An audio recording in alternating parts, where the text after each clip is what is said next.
Hey, everybody. Welcome back to Two Legs. It's episode 131. Tom Hunyadi here, along with my co host, Andy Nichols. Andy, what's going on? Good afternoon, partner. How are you? Doing excellent. I got another fun show today. We got a wonderful guest that I'm going to introduce here in a second. But we're going to talk about the women in McCartney's lives. And we got just the perfect guest for this because she hosts a brand new show, one of the newest Beatles related podcasts out there. There's been just so many of them the last 2 years, or even since the pandemic started.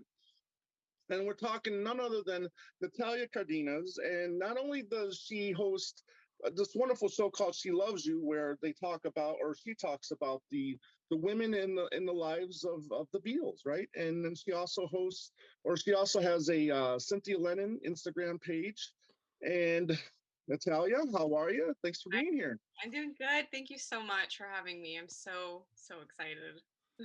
Cool. Happy Great. to Well, have you. This is a first for us. It's our first female guest, and we're Yay! well, with you yeah. actually, I'm actually the sorry, that's great, wrong. We had Kit. We had Kit too. yeah, the queen was here first. So, but I she's just the yeah. queen. So If you're gonna have anyone, it might as well be her. Yeah, right. exactly. That's right. But nonetheless, it's great to have another woman here to get a woman's perspective on this particular topic. And again, you fit the bill perfectly. But before we get to that, I just got some stuff in the mail. As we know, a couple months ago, they announced this big, or the UK announced this big McCartney stamps campaign. So I did finally get some in the Are mail. you going to even use them though? Really? Come on, be honest. Oh, why would I do that? I don't know. Oh my Why god, would I do that? But awesome. yeah, but I ordered 5 sets. I got four in the mail, so I'm waiting on one more. Um, and then once I saw how nice they were, I ordered a couple more. Where's mine? Seriously. Yeah, yeah, I'll send you a postcard. Thank you. So yeah.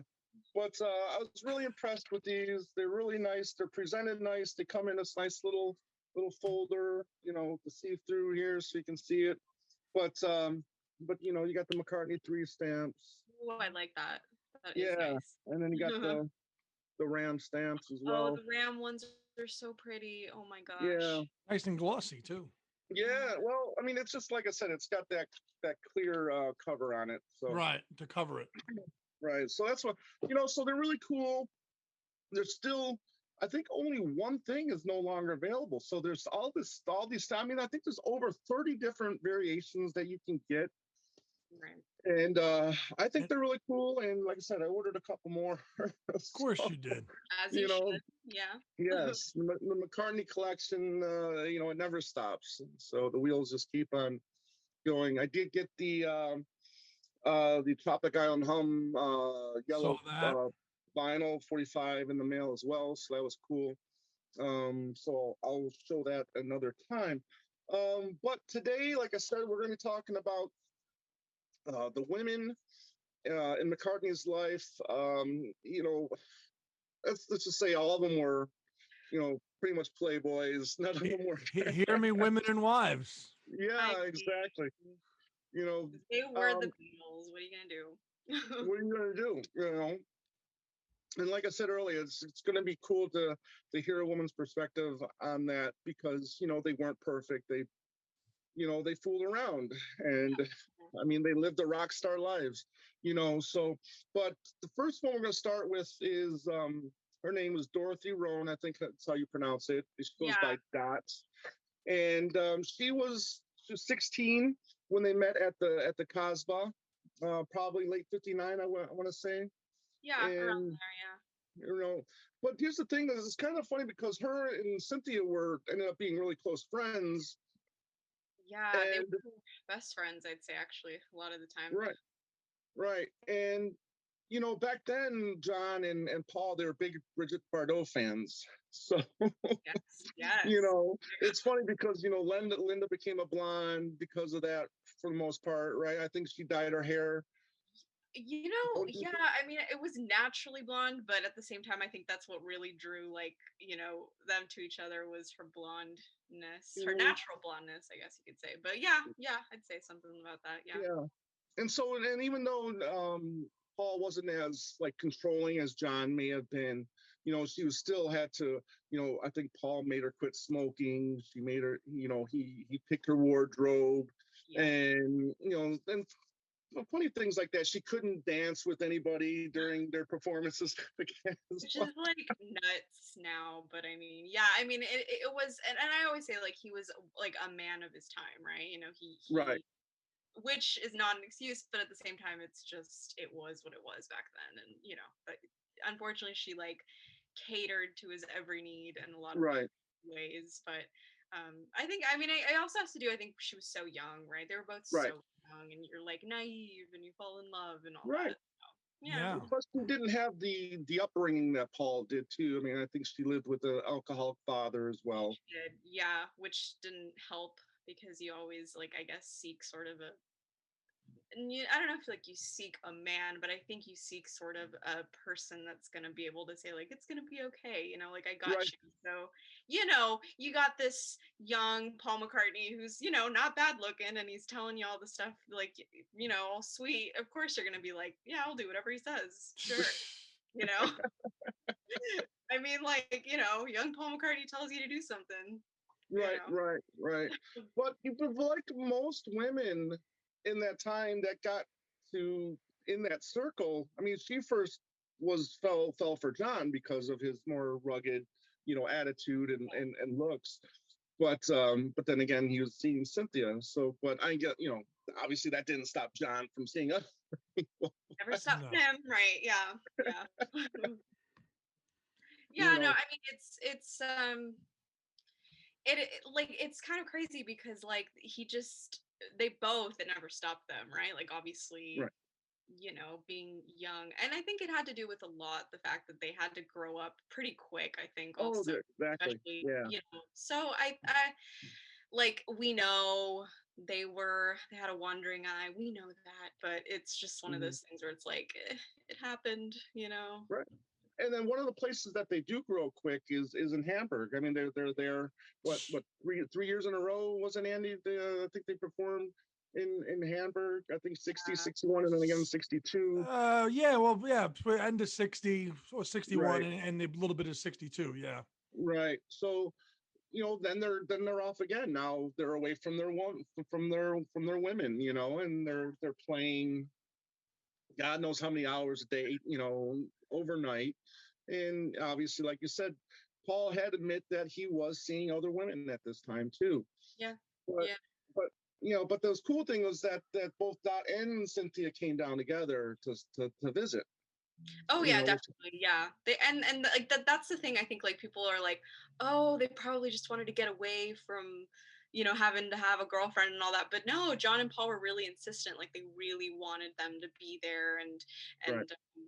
because I think so many people forget that. They're like, oh, they were dating so and so, but they were just hooking up with everybody else. But no, they really wanted them there, and it shows, I think, by like how supportive Dot and Cynthia both were. So definitely, yeah. Right. And yeah.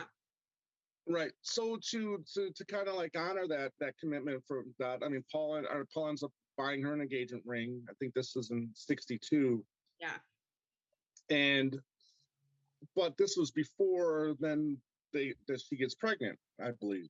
Yeah. I mean, I think they were engaged before then, but yeah, you're right. Then the pregnancy just which really kind of forced the hand. Then I mean, what's Paul going to do? Is he going to run away, or is he going to man up and do the right thing? Which thanks to the help of his father, kind of pushes them in the right direction. Yeah. And it's like really interesting because I was like rereading, because like just to refresh my mind, I was like rereading, and Paul's dad was not that angry about it. He actually was kind of delighted at the fact he was going to be a grandpa, which is like so funny to me because I'm like, he's so young, but I guess. Hey, it's Irish. It's Irish roots. It's Liverpool. It's exactly. Families are big there, so it's not to be. Totally. So right, which is completely the opposite of that generation before, because then they were getting married later in life. The guys were like 40s and 50s by the time they were actually having kids. Paul's father was like 40 when he was born. Right. Yeah. That's true.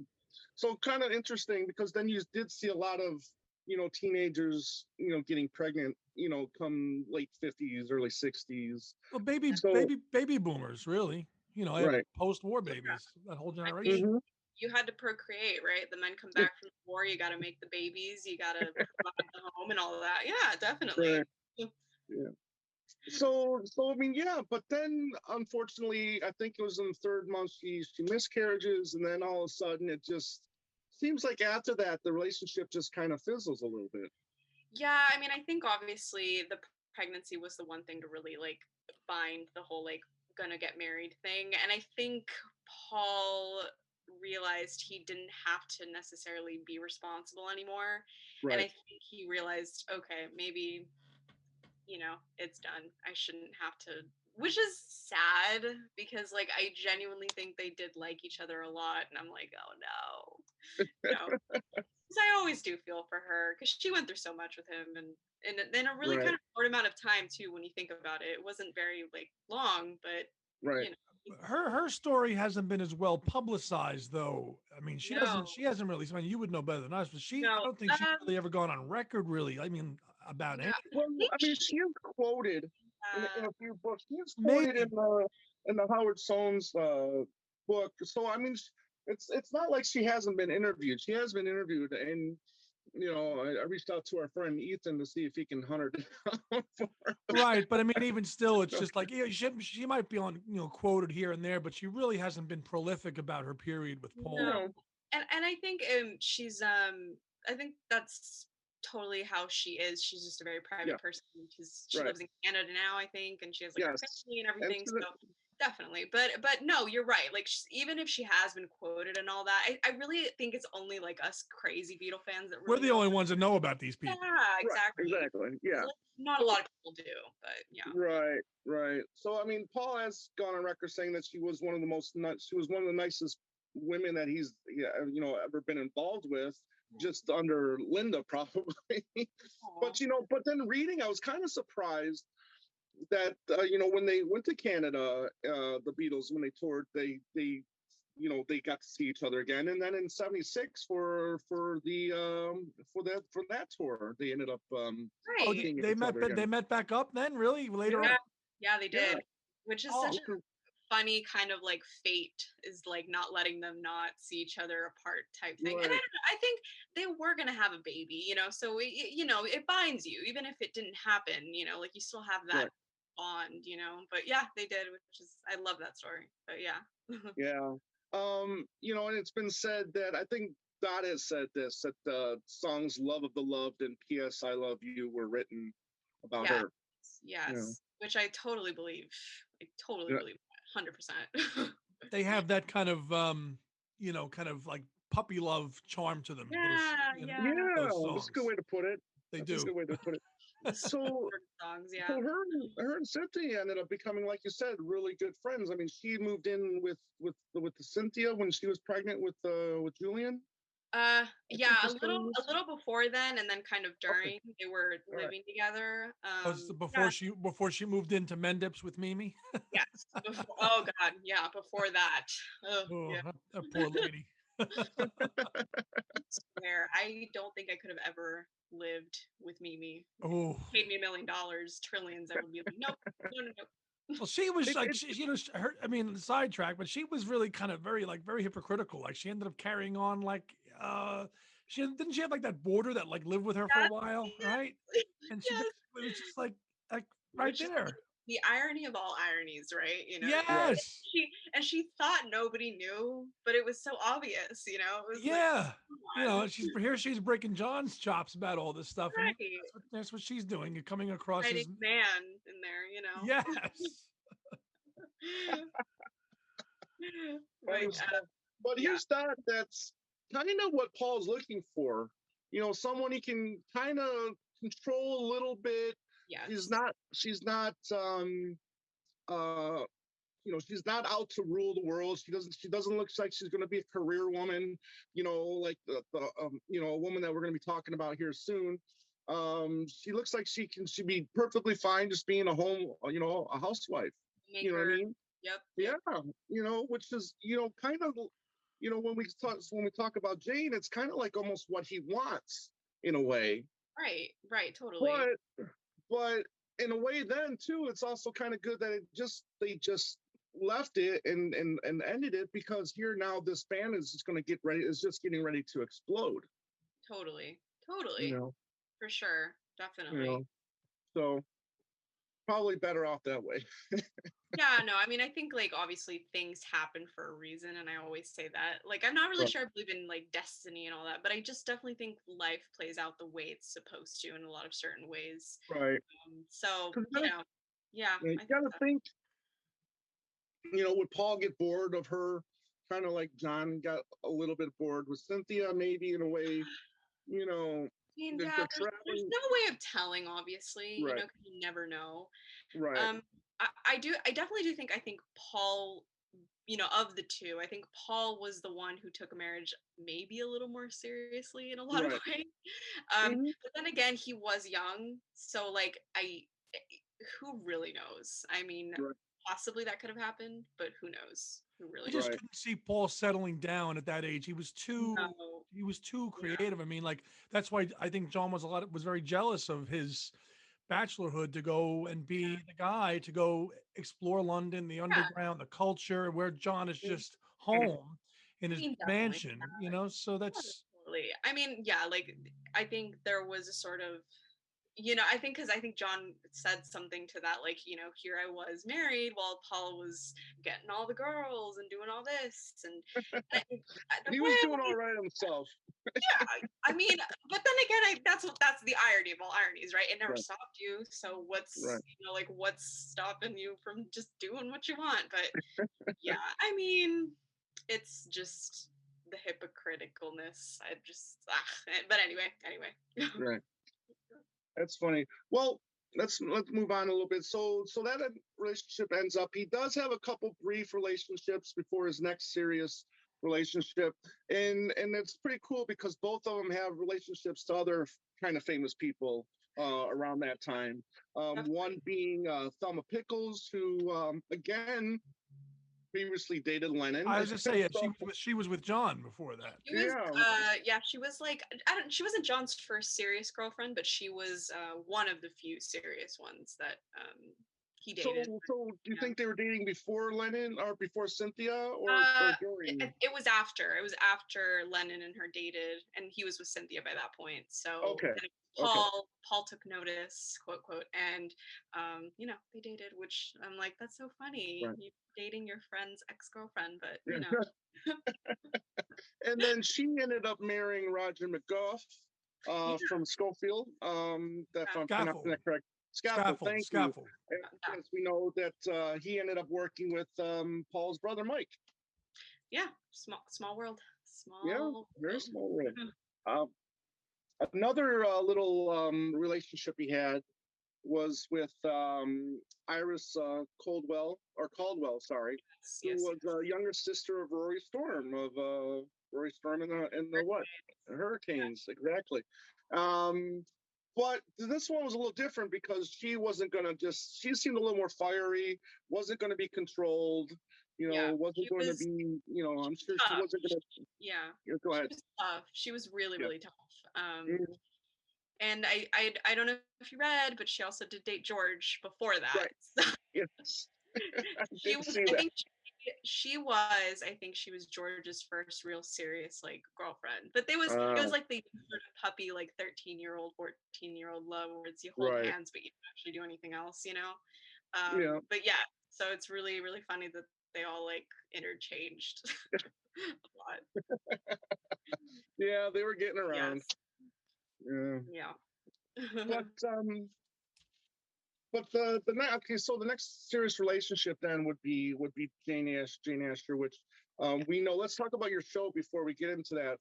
But you host this wonderful show called She Loves You, and it's all about the women in the lives of the Beatles. What was this something that you were very interested in? Because obviously you've been doing the Cynthia Lennon Instagram page before you started. I would Yes. say, right? So Yeah. why take on this venture? all by yourself. Yeah. Yeah, I mean, so I've been doing the page for about almost like 4 years now. So it's been a Hmm. while. It's been a while. And I'm a big admirer of Cynthia, obviously. I think she's my favorite Beatles wife. She's just my favorite lady in Beatles history in general. Okay. But when it all came to the Beatles, like, I love them and they're my everything. They're the reason I'm Mhm. talking with you guys, like so. But I don't know what it was. I was always drawn to the women that were there with them because I'd always see pictures of them with their wives Right. or their girlfriends or whatever it was, or just any woman in particular that had an effect on them. Hmm. And I always found that they were so interesting on their own when I finally began reading about them. And I was just amazed because they all have their own stories. They're so unique. They each have like their own personalities and were so wonderful. And I was like, oh, okay, I see why they fell in love with her. Oh, that makes sense. She's a trailblazer. She's amazing. Right.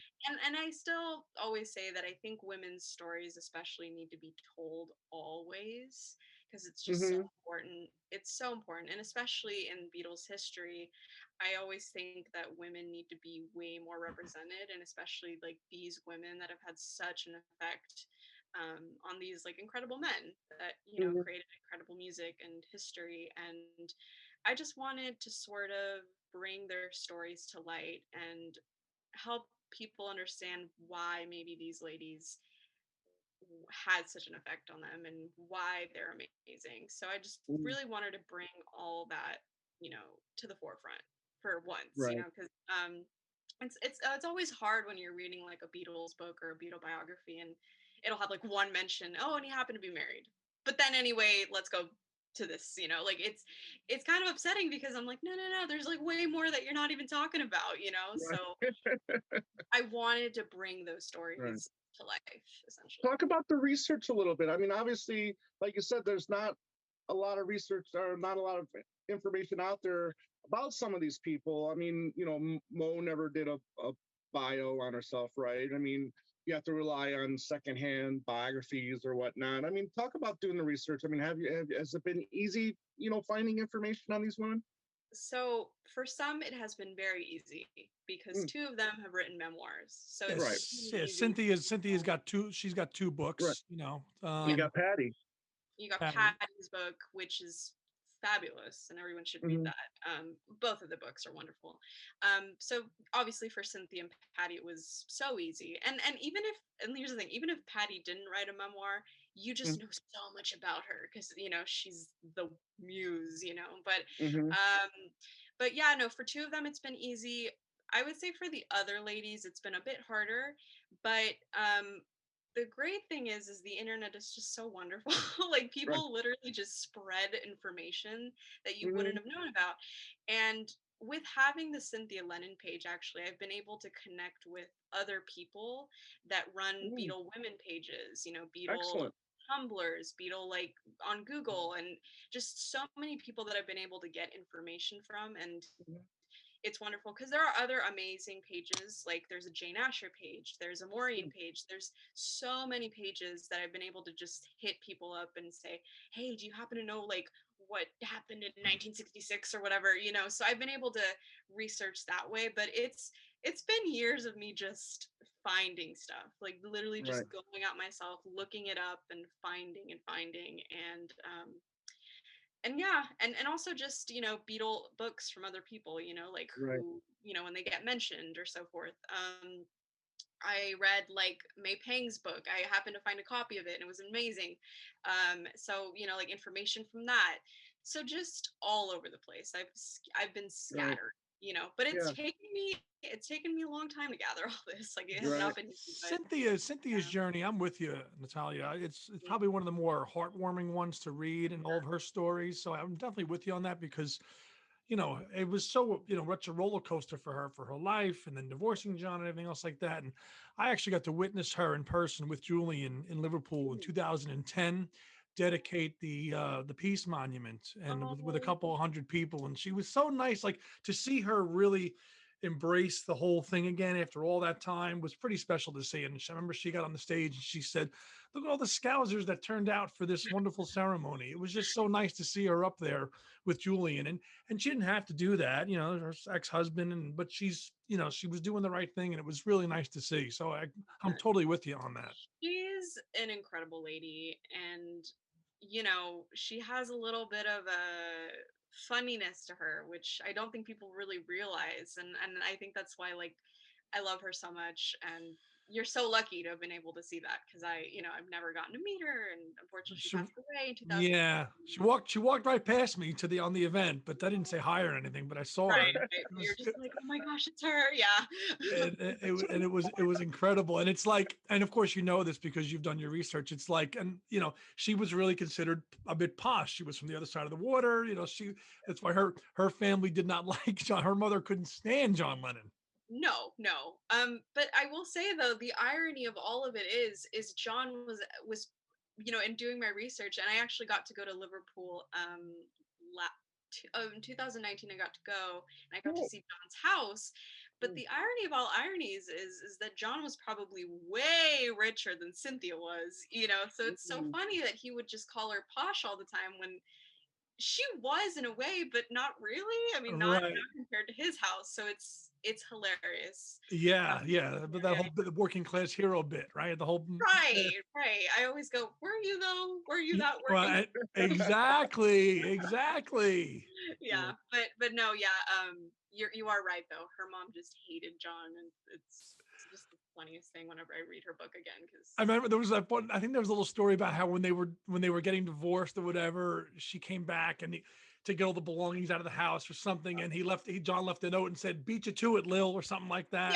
yeah, Yeah. which is just so petty, but Right, so because like, when her mother found out that he was with Yoko, her yeah. mother came flying down, and of course John beat her to it and just left a note, "Beat you to it, Lil." Like, Oh, uh, typical, so yeah. typical. I wanted to like sock him in the face to just be like, "Ah," yeah.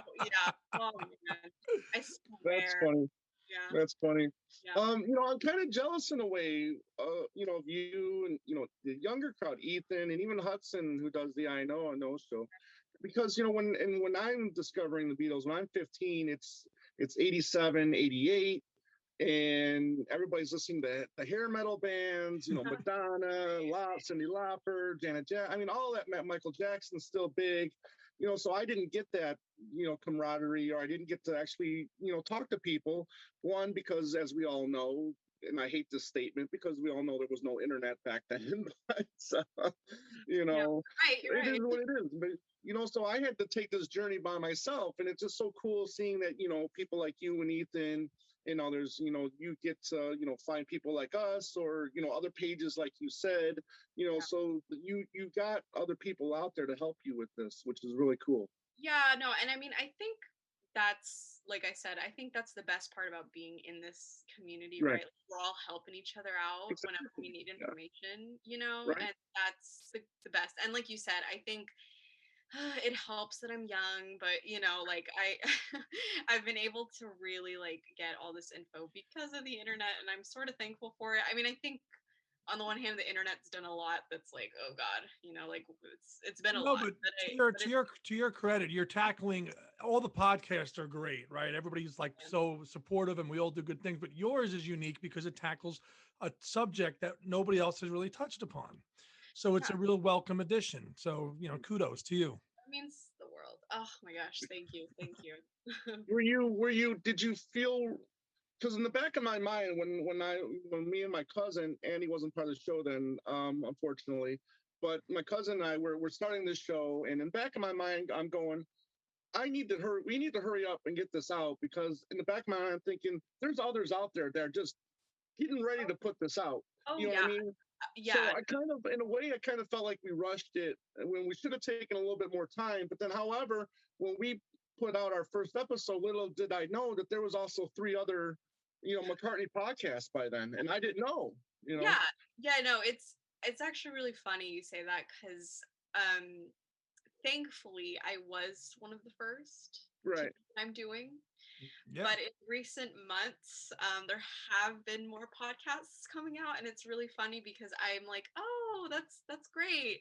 I kind of took the high road, and I was like, we should collaborate sometime, and I have not gotten a message back, but Oh, I'm not gonna Oh, say anything, because I don't really want to go there, but at the same time, I am thankful that I know I started it first. yeah. You just keep right. doing you. You just keep Yeah, doing Yeah, you. yeah. You exactly. know? And whatever, and like if the person in question decides to collaborate one day, it'd be great because we could do like a whole big, like episode or whatever. Right. But no, yeah, I think it does mean a lot because I like to consider myself the first, even though it doesn't really matter, because we're all going to be it's great. But yeah, it's Yeah. great. I know. You want to stay humble, you know? Yeah, yeah. Be humble, Yeah, Right, right. So exactly. first show was obviously Cynthia Lennon, right? Your Yeah, first that your was first episode. yeah, my Yeah. first was sort of introducing me and like why I decided to do this, and then I think my second episode was Okay. the first girl, Cynthia. Yeah. Right. Mhm. Gotcha. And then second was Jane, correct? Second Or was Jane. Yeah. Jane. So let's Going let's in order. let's Yeah. yeah, let's jump into Jane because Okay. she's she wants to be successful just like Paul. I mean, she's got goals. She wants to be every bit as popular, I'm sure, She. as Paul's. She's Yeah. She's a very profession minded. dedicated actress. Yeah, yeah, yeah, yeah. She's a very dedicated young actress from the time Right, she's 5 years old. She had, at 5 years old, she had her own career. Which is right, like wow. As a child to be able to do that is wow. Yeah.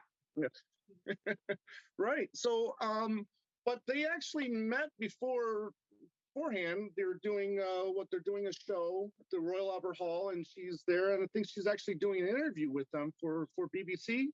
Yes, yes, they were doing sort of a teen section, right? Like what are the Mm, teens listening to today? What's in right, for the kids? I'm 22 and I'm acting as though I'm like 50, but what's in it for the kids? But yeah, you're right. They were doing that, and she was sort of the chosen guest as to what is popular, what isn't, mm, and they were like, there's going to be this big variety show, and it's going to be the Beatles and so forth, and come watch and review. So it was one right. of those. Gotcha.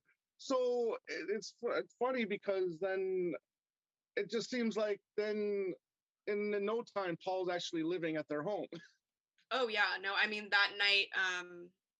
That night was funny because all the Beatles, I don't know if you know, but they had seen her before because she'd been on Jukebox, which was a big show in England, which was kind Sure. of like Right. Yep. listening Yeah. to the day. Right, yeah, you know that. So Mm. they had all seen her before, right? But the thing is they all thought she was blonde. And then it wasn't until it wasn't until they met her, and I think John was like, "We thought you were a blonde. This is crazy. You're a redhead." Um, Right. yeah, which is their dream, right? A blonde girl. But Right. they all really liked her. But it was Paul who ended up becoming the gentleman of the night because John said Right. an unruly comment that I should not even say. But um, Go but ahead. yeah, well, yeah. But Paul was the gentleman that night, and Right. they all were kind of like winking and were like, "Ooh, he's gonna get it with Jane Asher." But he was such a gentleman, and they ended up just talking about like their favorite foods and like Right. what kind of music they liked, and it was like really wonderful. And Paul realized, oh, this is the girl for me. This is the girl that I Right.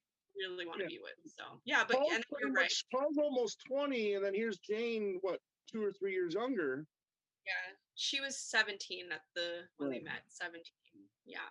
So Right. she was So she was she was young. She was a kid, basically. yeah, Yeah. Yeah. exactly. So I mean, I don't know. I mean, And at that Paul may have age, liked. I Yeah. mean, to drop Tom, it Yeah. Go doesn't ahead. seem like a big gap, but at that No. age, the 2 or 3 years seems like a lifetime, in terms of like Oh being, yeah. and so you look at it now and it's like not a big deal, but when you're that young, 2 years is a big so, she's 17, Paul's 20. That's a big gap when you're that young.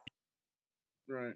Right, right. I mean, I couldn't even have imagined, like, at 17, me going out with a 20-year-old just in not even, I mean, it's the age difference, but even like the way we think is so different. You know, a 20-year-old Right. think way differently to a 17-year-old. But at that time, women just dated older men, and it was normal. You know, at that Yeah. time, way Hmm. normal. Yeah. Yeah. No, I've noticed that doing research that at that point in time, I think even here in the States, that it was just a common thing for younger women to date older men. Maybe security. I don't.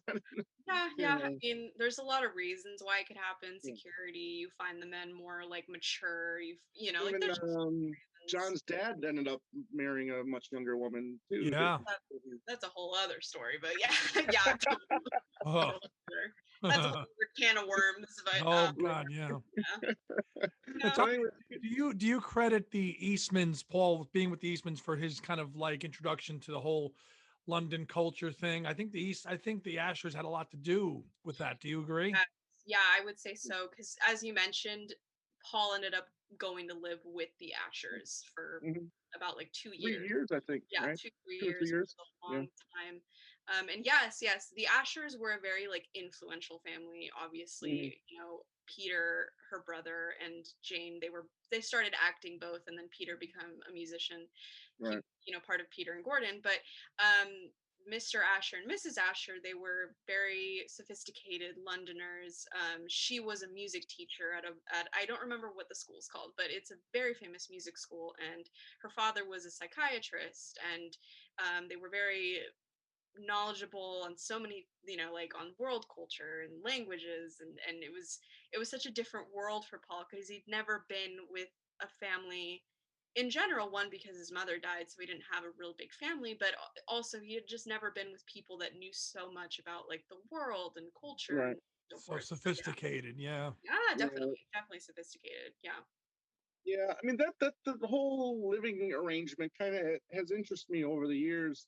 Mhm. That he's living there and he's dating a much younger, you know, girl with the mom and dad there, obviously, and Peter's still living there as well. So I mean, they're not sharing the same room. I mean, he's living up in the No, attic. and let's be honest too. He was not living there, every day. The man was. They were on tour and working. He wasn't. All the time. He was Yeah. never really. He was living there, but I mean, not Right. like you and Yeah. I would. No. Right. Exactly. Right. I mean, Exactly. he's there. I mean, obviously, he wrote a handful of songs there that He have were gone both. on to be Yeah. worldwide successful songs. But it just has always kind of fascinated me about how he's there and not really in the same room with her, but it's just kind of interesting in a way. But Yeah.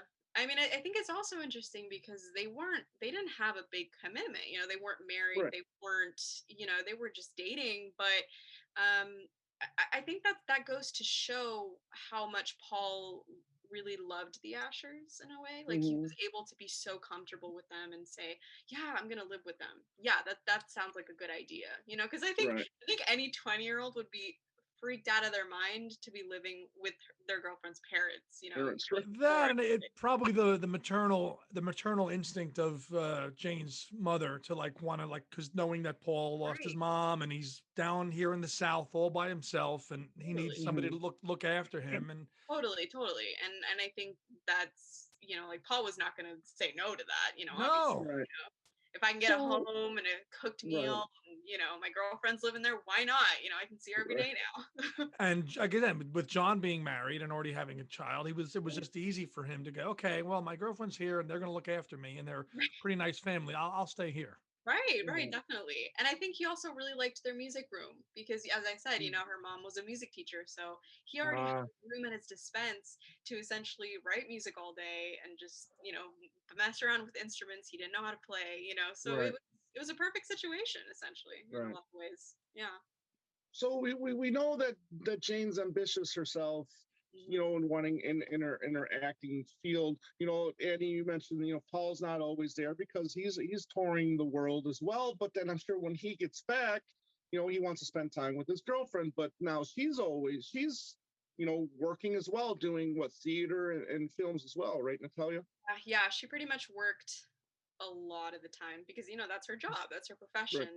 She was doing a lot of theater, a lot of TV appearances, Mm. movies, and whatnot. So yeah, she was working all the time, and she had her own life essentially beyond Right. Paul, which is great. But Right. yeah, So she's got her own career. She's making her money. And, Paul's obviously making a living too, not being able to probably control her as much as he was able to control past girlfriends. yes, that Mm. was a big sort of shock to him, was that, oh, Right. it's great that she's an act. He probably thought it's great that she's an actress and she's so cool and worldly. But then he Right. realized, oh wait, she's an actress. She has a life beyond me. It's not just me 24. Right. Fiercely independent, Oh, Right. yes. That's the word I always use when it comes to her. She was not going to ever give up anything for Paul McCartney. Not her No. career, not her life, nothing. So, Right. Good point.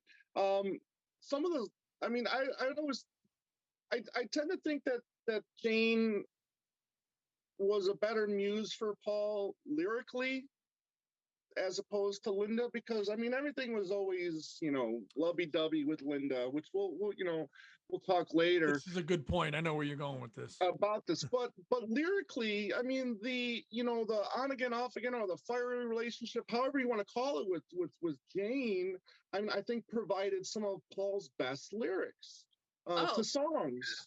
I would not disagree with that at all. I think, and that's why I say I think Jane is probably one of, besides Linda, obviously, she Right. is the most important person in Paul McCartney's life. One of the Mm. few, because she really inspired his greatest songs, Yes. his greatest lyrics. And I think, like Mm. you said, everything was so lovey-dovey with Linda, which is wonderful because, they loved each other and all that. But I think Jane challenged him in the way to look at love in a different way, and Yeah, that's good point. why I love it so much. Yeah. Love has a Right. nasty habit of disappearing overnight. Overnight, Right? exactly. Right? Yeah. I mean, even in like "You Won't See Me," right? There's some Right. like great lyrics going on there, and I'm just like that's amazing. That I which wouldn't mind if I knew. Yeah, I wouldn't mind if I knew what I was missing. It's one of my favorite lines. and Tom, you bring up a good point. There's that kind of caustic kind of back and forth with Paul and Jane's relationship in those lyrics that just is not present in the lyrics that he's with Linda. Not that they're bad lyrics, it's just No. different. Yeah, right. Oh yeah. It's just different. But It's not as interesting. Yeah, and it's great because I always like to say you see the journey of a guy loving one woman and then loving another, right? Like you've got this young love that's so worldly and amazing, but then and it has heartbreak and a lot of like fighting and a lot of like Right, like anger, not writing a song like For No One with Linda. Not Because happening. the journey, right? That journey, you start off with a song like "And I Love Her," and then you're working through "You Won't See Me," "I'm Looking Through You," and then and then "For No One." It's just so like finished. And like keep in mind this all happened within the span of like a couple years only. Exactly. Yeah. Exactly. Crazy. Yeah. Right. And they're still officially together while all these great songs are he's writing all these great songs while they're still officially together. Right. Yeah, I mean there was periods where I mean specifically like in the late 60s, obviously, when it was kind of getting to the point where it just wasn't going to work out, where they would separate, but Paul just was like, I couldn't live without her and I had to be with her, so it was one of those things, and I think that's why it brought out, like you said, his best lyrics, I'd say. Right. Natalia, was there a period there in their relationship where where you think they were just together on paper, but not really, like the last year, like 68, 67? I actually am one of the few people that I truly, truly do think up until the last minute, Paul was in it for good. I truly do believe that. I would say that it got bad, not necessarily on Paul's side, because I think he still thought everything's good. Even if I have, women and this and whatnot, we're still going to get married. It has to happen. I can't. But I don't actually think on Jane's side, it was definitely coming back from India, knowing that, he was still going to be the man he was. And So for me, I would say that was for her on her side, it was definitely just on paper. But on his, Mhm. I truly still believe that he thought, like, I'm going to make this work. I'm going to get married because, they did get engaged. So Right. there And I was was that. going to bring that up in a second here Yeah. because 67 is a big year, Yes. for McCartney, not only musically, but also relationship wise, because in 67, we know, and specifically in May of 67, that's when he first meets Linda, Oh, yeah. Bag and Nails, and, he calls out to her, hey, let's talk. And then obviously a few days later, they're talking for the Sergeant Pepper, press release. So they're getting to know each other then there too. And then flash forward on December 25th, he proposes to Jane. Right. Mhm. Which is like crazy, right? Like I Right. say, life is happening the way it's supposed to, like Right. it's one of those things where it just had to happen, like Linda had to come in and change everything. And yeah, no, Paul was definitely thinking about her a lot, but I don't actually think he was as serious with Linda as a lot of people like to believe at that point. I think he was still Mm. very much okay with being the Right. playboy, having Jane with him, Right. um because they did go on a date, quote unquote, at the back after the Bag and Nails meeting and all that, but I don't actually think he was as serious yet. Mm. I don't think it was until Jane really left him that he realized, oh, okay, Right. I have to get my act together, if I'm ever gonna have a family that I want. Because he did Right. want a family. Family. But I've yeah, always yeah. I've always been amazed on how tight-lipped Jane has been over all these years Yeah. about their relationship. Oh, definitely. She's been the most like hold my head up high. I'm a very Right. private person. I don't need to air my dirty laundry to anybody because what's that going to do, Right. I am too, and I think that's why I really admire her as well. I'd actually say she's my sort of second favorite Beatle girl Mm. overall, just because how classy she is, Right. and truth be honest, she doesn't have to do, she doesn't have to say it, like we know what Right. happened, and like she says, she's been married now for over like 30 something years, like Mhm.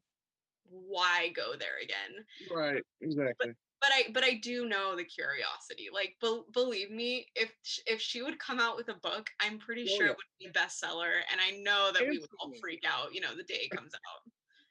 Yeah, I know You- it. Yeah.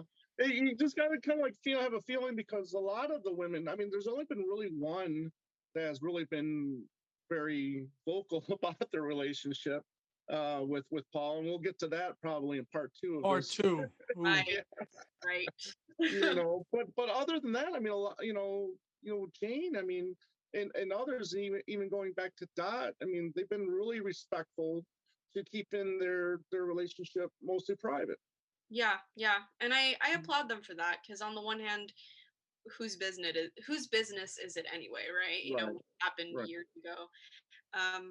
But yeah, I mean, she's such a classy lady, both of them are, right. and I totally understand. I totally Yeah. understand why they wouldn't. But a Jane book would be pretty fascinating. It, And a she, Jane book would be oh, amazing. the, Could you imagine? but not necessarily just because of the McCartney Jane relationship, but because of everything she got to see. She got to see the band blow up. She got to see all of that. Success. I mean, and then the time they traveled to see the Maharishi. I mean, so many different adventures that she got Yeah, to experience with and Paul. even just her acting career, right? Being in the '60s, Right. an actress, what that meant. Right. She knew a lot of really interesting people, and one of the Yes. reasons Paul was so eclectic and a lot of the things he did at that time was because of her. because of her. Good Yeah. point. Yeah. And She, her brother. Yeah. yeah. Oh yeah, and her brother, being Peter and Gordon, like they were the kind of besides I guess George and Patty, Jane and Paul were the it couple of the '60s in London. They were the couple. So I mean, just a Jane book about that would be amazing. Just Right. who she knew in the '60s. Yeah. And Ja- she Okay. has been, I guess I don't know if she's still currently, like, I know she did some TV there for a while in the UK. She was like a presenter on the BBC or some on a show or something. I don't know how prolific her career she still is, but I know that she did a lot of TV work there in England. Yeah. I think like about 2 years ago, she was doing some stage work. I can't remember what the show was or anything, but it was like on the West End, and yeah, she's still going. Wow. Like she's still, and her new sort of career that she has is her baking, because she's a baker, Yeah. so she's a lot of like Jane Asher baking products and whatnot. So yeah, she's a great cook, but still has her acting career going. She's Yeah, she's got to compete with the Linda McCartney recipe stuff now. right. Right. But then I think, wow, Paul really liked women that knew how to cook. There you Yeah. go. Right. Similarity, So right? yeah, so Paul then I think in '65 he gets the house on Cavendish Avenue. He never really officially moves in, right? Do we Uh, know? yeah, but him and I think him and Jane technically moved in together. Okay. I think they did, and then they started living there. But Mm. again, they're away so much that it's like they're not living together. You know what I mean? Right, Right. right. All engagements and concerts and tours and Shows Well, and she's yeah, traveling. Right. yeah, and yeah, she's doing traveling shows as well because I think some of their shows would go to different cities and stuff like that. yeah, exactly. But then that's I also find it interesting that she was also the one that kind of put the bug in Paul's ear to get the home in Hyde Park. Right. Yeah. For Which sure. is which is kind of interesting as well. Not that she gets to spend much time there, Yeah. as we know Paul and Linda ended up Are you doing. talking about the house in Scotland? Yeah. Yeah, I So mean, I think it was, for privacy, she said like, right, because I think she figured he was going to propose eventually around that time, and he did. So she's right, like, I want a place for us to be able to just be yeah, alone, because no one's going to leave us alone if we stay in London. So I definitely think, yeah, it is kind of fascinating that she was the one to say, let's get a farmhouse, because of all the right. people, I don't think Jane Asher would have lived in a farmhouse, but there you go, Yeah. right? Oh, Interesting. city Yeah. girl, yeah, Yeah. big So time city girl. yeah. So all this is going on. Obviously, we learn that Paul is seeing other women during this time too, especially later on. And a couple I've done some research on was her name is Maggie McGovern. She was this started in '66, and again she's much younger. She's 20 at the time. She's an actress and model as well. Really interesting. She was hired as a nanny for Marianne Faithfull and John Dunbar. Yeah. Which was pretty interesting. See what I mean? All these people just knew each other. It was nanny Right. friends and whatnot. Yeah. So And they met through that because John Dunbar, he owned the Indica Gallery, I believe, which Yep. is a very significant, as we know, in Beatles history. But right. he owned that. So Jane, I believe, was a big like follower of the Indica Gallery. So they all knew each other through that, and Paul knew John Dunbar obviously, and all that. Right. So. Mm-hmm. Yeah. So I mean, obviously now they're meeting at the Dunbar's place, making sure keeping it a secret, no one else is there. It's just like, you're a nanny. What are you doing? Like you have to take care of the kid. Like it's not So but obviously the kids are getting put to bed, yeah. Yeah. Yeah. Paul's But coming over secretly, keep started an affair and whatnot. right. However, Although it does tend to get out a little bit because then Paul's inviting, or he's getting comfortable with her because Paul does invite her to get on that Magical Mystery Tour bus during filming of Magical Mystery Tour. She Really? does get to see, she does get to see a rough cut. She does hang out to see that, and it's kind of funny because, they go out and they travel together in cars, whatnot, but Paul kind of has the car stop early to drop her off at a different location. So then, he can get to his location by himself. You know what I mean? So it's all hush hush. It just gets complicated at that point. Like, what is Right. but yeah, they're having a big affair, but yet nobody knows about it, but everybody knows about it. Could It's you could you imagine if the Beatles were like living and this was all going on now with social media, there everything would get exposed and be out there. They'll forget about all these things that people are taking to their graves. Oh, We would all know about it. oh, exactly. That's Social why they media would would, not have worked in the yeah. modern age. Not at all. No way. Good point, Annie. This would, I mean, all of this stuff would be, I mean, it would, everybody would Forget know. about There it. would be no secrets. Absolutely no secrets. None. That's why I mean these people that witness this stuff and know about stuff like the Neil Aspinalls and the Jane, like they're taking this stuff to their grave. Right. I mean, only a few people know about this relationship. I mean, obviously, John, Brian know, and I think Mike, his brother, ends up knowing because from time to time she's staying at the house on Cavendish. So it's. But then the also thing was I found pretty fascinating is they both shared an interest in the transcendental meditation, which she was studying before Paul went to the Maharishi. So that was kind of interesting as well. Yeah. And it's always interesting reading about them just because they lasted like 3 years, which is not a short time, like no. I mean, to have an affair for that long, I mean, is right. that fair at that point? It's just a relationship. But no, it's interesting. She was very interested in meditation and that was a big like drawing point to each other. And they had a lot of similarities, but at the same time, and actually I remember reading she said her mom knew about what was going on because she told her mom, like, I'm having a relationship with Paul McCartney, but just like it's secret, no one should know. But yeah, I think her mom, John, and Brian were the ones that knew about it. Yeah.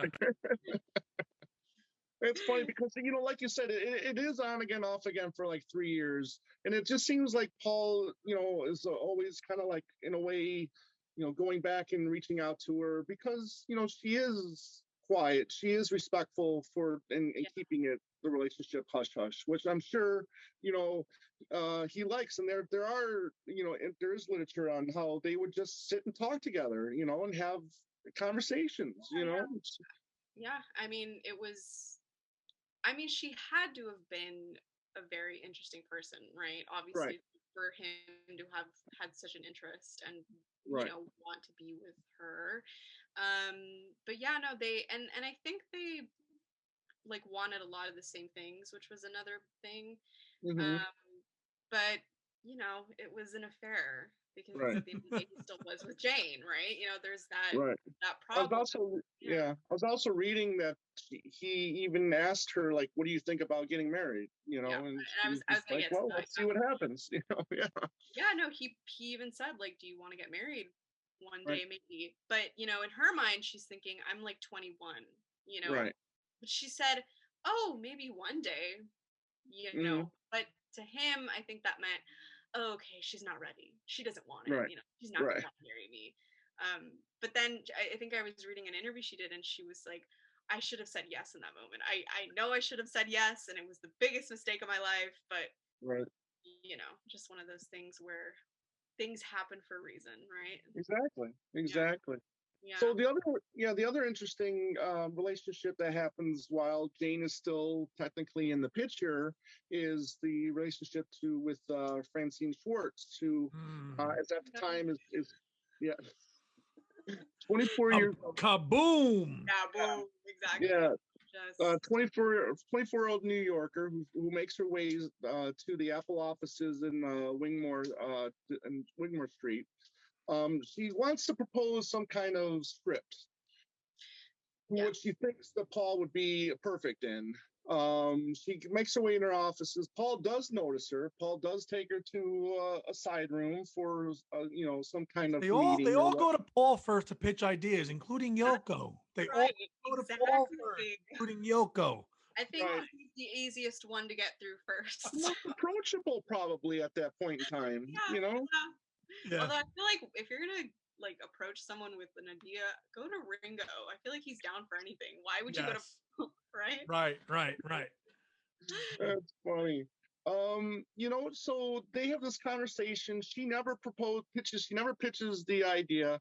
She ends up getting a job working at the Derek Taylor's press office, and right away again, now here's a relationship starts. Mhm. Another one. Another. Yeah, I know. I mean, it's like at that point he just couldn't resist. Just go Mhm. for it all. If you're gonna just go Right. for it all. Yeah. Right. So she does get to witness a lot of White Album sessions. She's there, quite often. The one interesting thing, because she is staying with Paul quite a bit at the Cavendish house, Mhm. is when John and Yoko move in, she is there the day that John finds the postcard. You and your Jap tart think you're hot Oh, shit. yeah. Oh yes. Oh Yeah. yes. So she has been quoted saying that she could see the hurt in John's eyes after reading that letter that Paul's always said was just a joke. And how often do you what do you chalk up to the fact that maybe Paul was with Francie Schwartz, just throwing caution to the wind because the John and Yoko thing was now happening, and he's like, you know what, I don't really care. I'm just going to do this with her, and because my relationship with my buddy is Right. like going down the tank, Yeah. and I don't really care. I See, mean, I think at that point it was just such a mess, everything happening all at the same time that right. like Paul just went nuts and was like, okay, I'm Right, gonna go with Francie. I'm gonna say right. this about whatever. So Right. I think they were both just going through such a hard time, and it was easier to act out instead of actually say what Right. was bothering them, right? But Yeah. yeah. I always thought Francie was more of a rebound from Jane than anything, but then you read that he still feels for Jane and still hasn't really officially ended the relationship, which I don't think has ever really officially ended. I don't think anybody really actually said this is over. Yeah, I mean, obviously, we know Jane found them in bed together, Right. and that was the Mhm. end of it all. She immediately, and what's so classy about her, right? Because she's such a classy lady. Right. She found them. She didn't say a word. She just darted out, and then her mom gets her things and is like, "Goodbye. You're never seeing her again. See you later."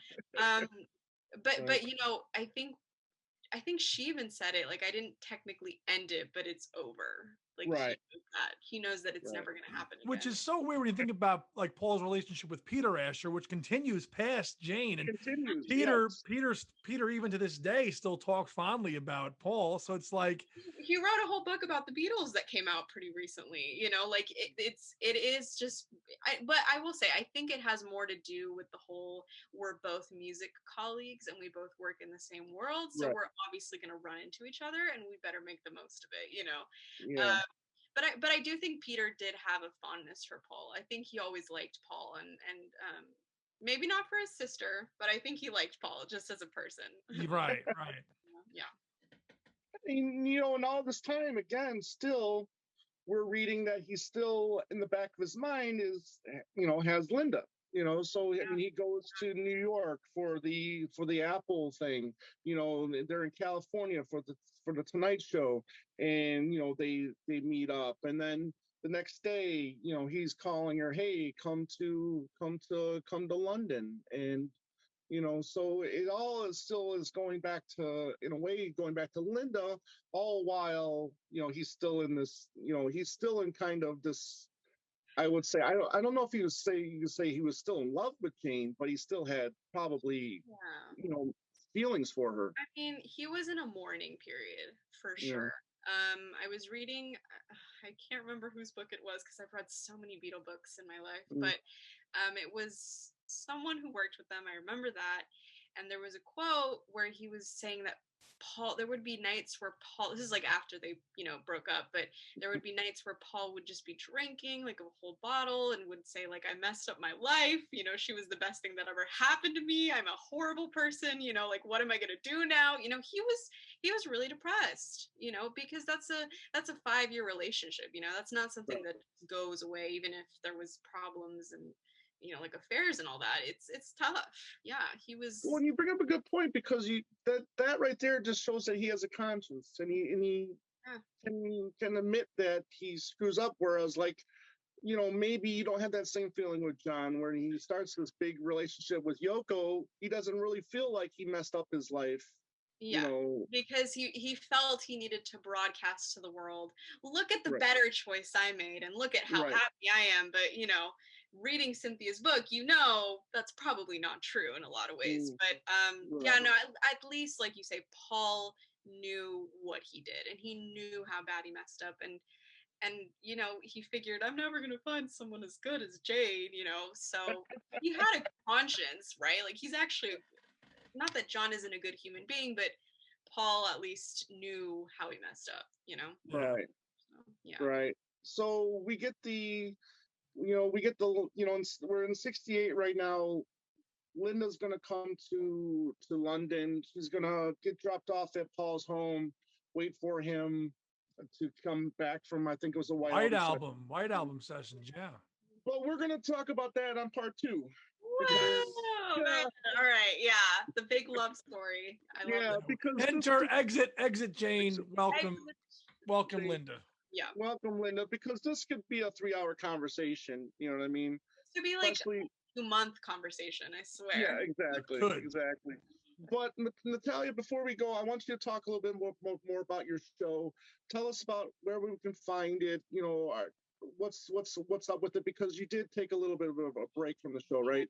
Yeah, I took a little bit of a mental health break just because I had family actually coming over also, so it was hard to sort of record without needing to be with the family, because it was my grandparents, so obviously they're a bit older and it was tough, so I needed to do that, and also just for my own sanity, because I felt like I was trying to do too much at once. I can hear you there. Yeah, right, yeah, but no, it is coming back, and I'm hopefully going to actually record my Patty episode tomorrow, which I'm really, really excited about. Excellent. That actually might be my longest episode, just because there is so much to talk about with that. Right.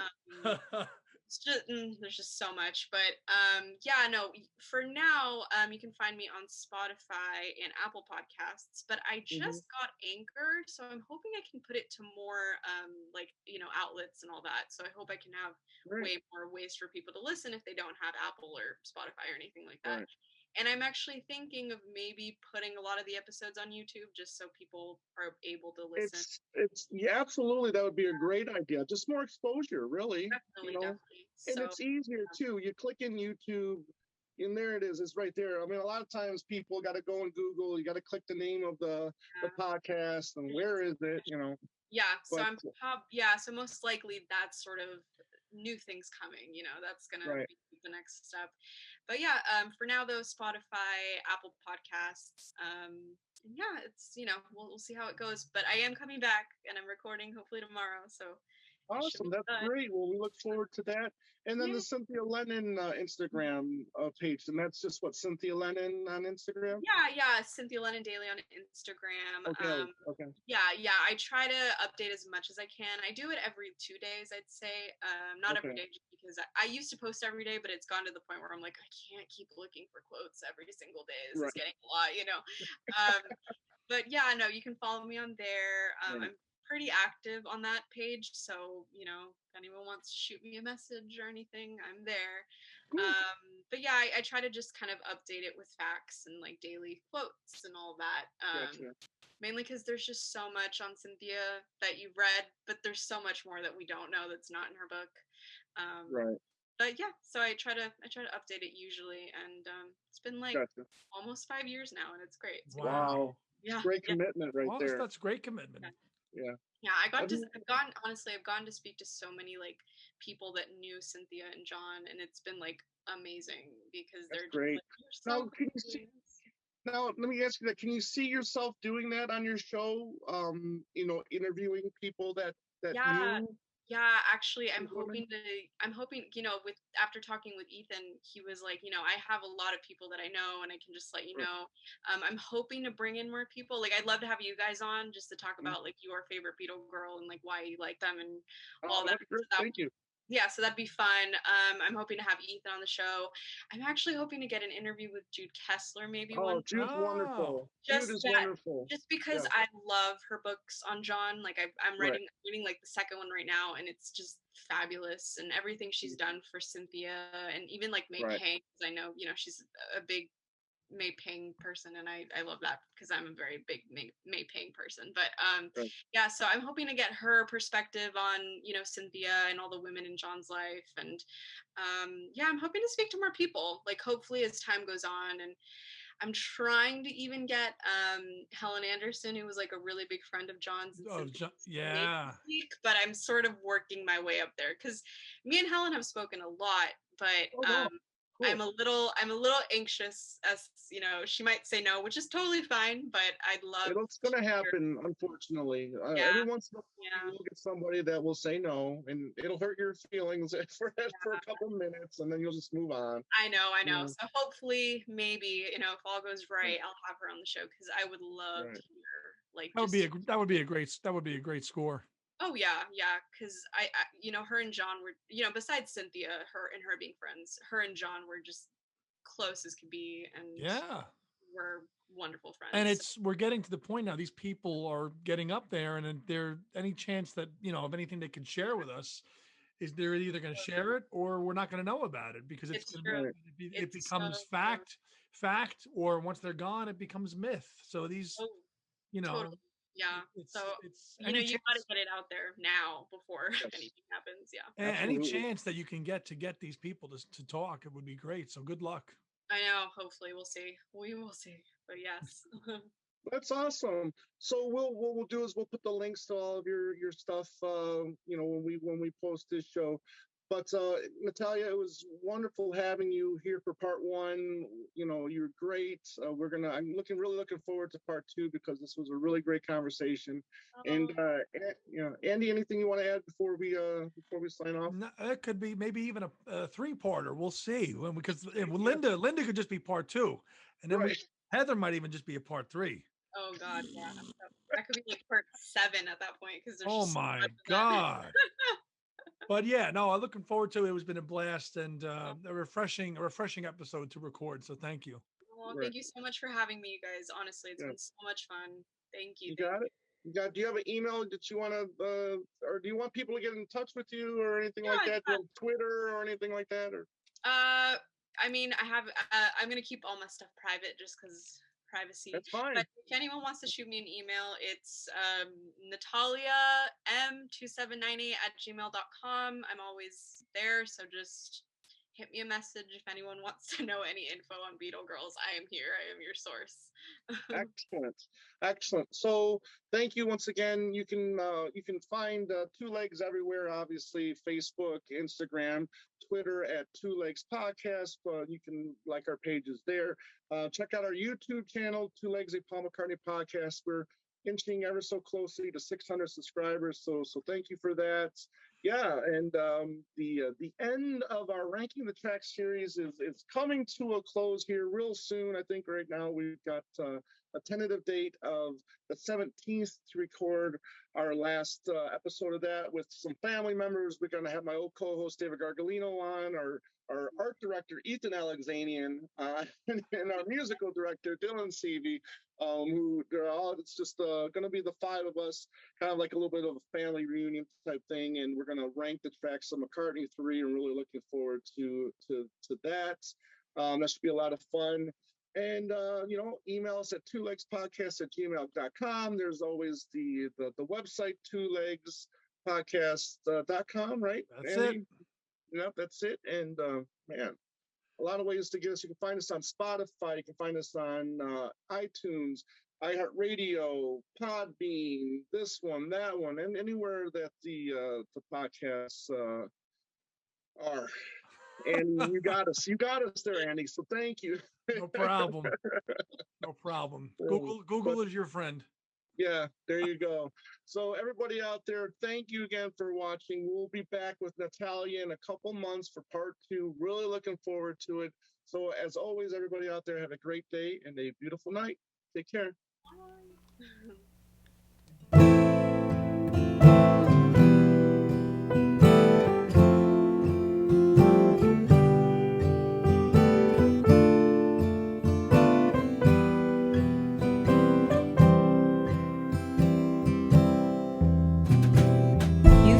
listening to Two Legs, a Paul McCartney podcast, hosted by Tom Hunyadi and Andy Nichols, with musical contributions by Dylan